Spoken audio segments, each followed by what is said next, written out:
Hello बच्चों, let's see this question.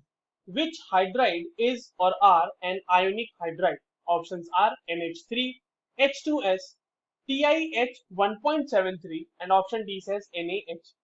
चलिए इस क्वेश्चन को सॉल्व करते हैं बच्चों. सबसे पहले तो ये देखते हैं कि इस क्वेश्चन को सॉल्व करने के लिए हमारे पास कौन से की कॉन्सेप्ट की जानकारी होनी ही होनी चाहिए. देखिए, ये जो सवाल है बच्चों आपसे आयोनिक हाइड्राइड पूछ रहा है, तो ऑब्वियस सी बात है आपको आयोनिक हाइड्राइड के बारे में पता होना चाहिए कि वो क्या होता है. अगर हम हाइड्राइड की बात करें तो hydrides are what? Binary compounds of hydrogen. Binary compound जो होते हैं हाइड्रोजन के, मतलब कि किसी दूसरे एक और एलिमेंट के साथ हाइड्रोजन का जो बाइनरी कंपाउंड होता है, मतलब हाइड्रोजन और वो दूसरा एलिमेंट बस रहना चाहिए, तो वो कहलाता है हाइड्राइड. और आयोनिक हाइड्राइड की अगर हम बात करें तो ionic hydride are formed by ionic hydride are formed by ये जो होते हैं ये हाईली इलेक्ट्रोपॉजिटिव एलिमेंट्स फॉर्म करते हैं.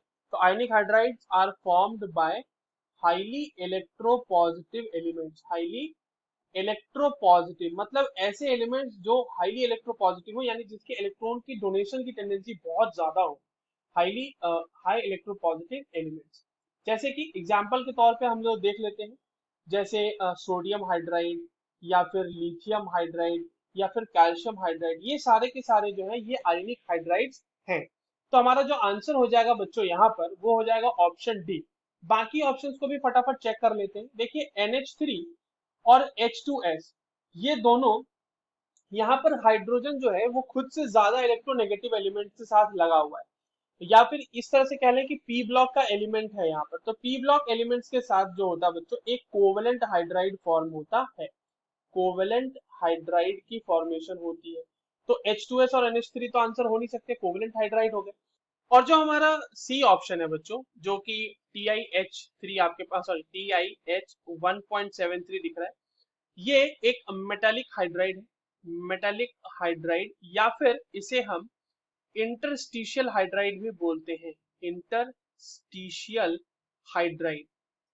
देखो यहाँ पे क्या होता है कि जो हमारे पास ट्रांजिशन एलिमेंट्स हैं बेसिकली उनकी लैटिस में डायरेक्टली अब्सॉर्ब कर लिया जाता है हाइड्रोजन को. तो उसकी वजह से जो हमें ये हाइड्राइड्स मिलते हैं ये नॉन स्टोइशियोमेट्रिक होते हैं. अब देखिए नॉन स्टोइशियोमेट्रिक को थोड़ा सा समझते हैं.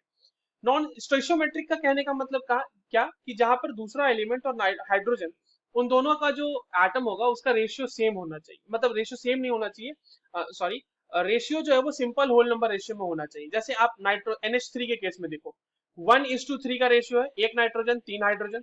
H2S के केस में देखिए 2:1 का रेशियो है. NaH के केस में देखिए 1:1 का रेशियो है. बट आप TiH3 के केस में ऐसा कह सकते हैं? नहीं कह सकते, क्योंकि यहाँ पर TiH 1.73 है. तो बिल्कुल सिंपल होल नंबर रेशियो में नहीं आया ना. और ये ऐसा होता क्यों है? क्योंकि ट्रांजिशन एलिमेंट्स के लैटिस में हम डायरेक्टली हाइड्रोजन को एब्जॉर्ब करते हैं. तो वो जो एब्जॉर्ब होने की जो मतलब प्रोसेस है उसमें वो थोड़ी ना स्टोइशियोमेट्रिक बैलेंस करके एब्जॉर्ब होगा. So that is why it is non स्टोइशियोमेट्रिक. तो ये भी आंसर हमारा नहीं हो सकता. So the correct answer is option D. I hope you understood this well. All the very best.